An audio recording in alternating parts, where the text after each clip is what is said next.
ಎಲ್ಲರಿಗೂ ನಮಸ್ಕಾರ.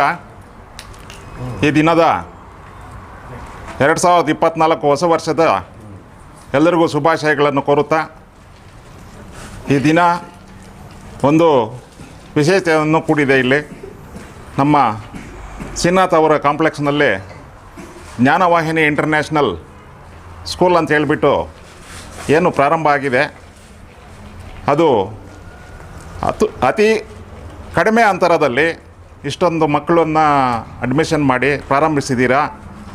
ನಿಮಗೆ ದೇವರು ಒಳ್ಳೇದು ಮಾಡಲಿ. ಇಂಥ ಒಂದು ಜಾಗದಲ್ಲಿ ಶಾಲೆಗಳು ತೆರೆದು ವಿದ್ಯಾರ್ಥಿಗಳಿಗೆ ಒಳ್ಳೆಯ ವಿದ್ಯಾಭ್ಯಾಸ ಕೊಟ್ಟು, ಇಂದಿನ ವಿದ್ಯಾರ್ಥಿಗಳೇ ಮುಂದಿನ ಪ್ರಜೆಗಳು, ದೇಶದ ಭವಿಷ್ಯ ಅಂತ ಹೇಳಿಬಿಟ್ಟು ಎಲ್ಲ ಹೇಳ್ತಾ ಇರ್ತಾರೆ. ಅದೇ ರೀತಿ ಚೆನ್ನಾಗಿ ಓದಿ ಚೆನ್ನಾಗಿ ಮುಂದೆ ಬಂದು ಭವಿಷ್ಯವನ್ನು ರೂಪಿಸ್ಕೊಳ್ಬೇಕಂತ ಹೇಳ್ಬಿಟ್ಟು ವಿದ್ಯಾರ್ಥಿಗಳನ್ನು ಒಂದು ಕೋರುತ್ತೇನೆ. ಅದೇ ರೀತಿ ಸ್ಕೂಲ್ ಕಾರ್ಯದರ್ಶಿಯವರಾದ ಅವ್ರಿಗೂ ಧನ್ಯವಾದಗಳನ್ನು ತಿಳಿಸ್ತಾ, ಈ ಶಾಲೆಯನ್ನು ಹಿಂಗೆ ಮುಂದಿನ ದಿನಗಳಲ್ಲಿ ಒಳ್ಳೆಯ ಶಾಲೆಯನ್ನಾಗಿ ಇನ್ನೂ ಪರಿವರ್ತನೆ ಮಾಡಿಕೊಂಡು ಇನ್ನೂ ತುಂಬ ಅಡ್ಮಿಷನ್ಸನ್ನು ಮಾಡಿಕೊಂಡು ಬೆಳವಣಿಗೆ ಮಾಡಬೇಕಂತ ಹೇಳಿಬಿಟ್ಟು ಆಶಿಸುತ್ತಾ ನಿಮ್ಮಲ್ಲಿ ಮನವಿ ಮಾಡುತ್ತೇನೆ.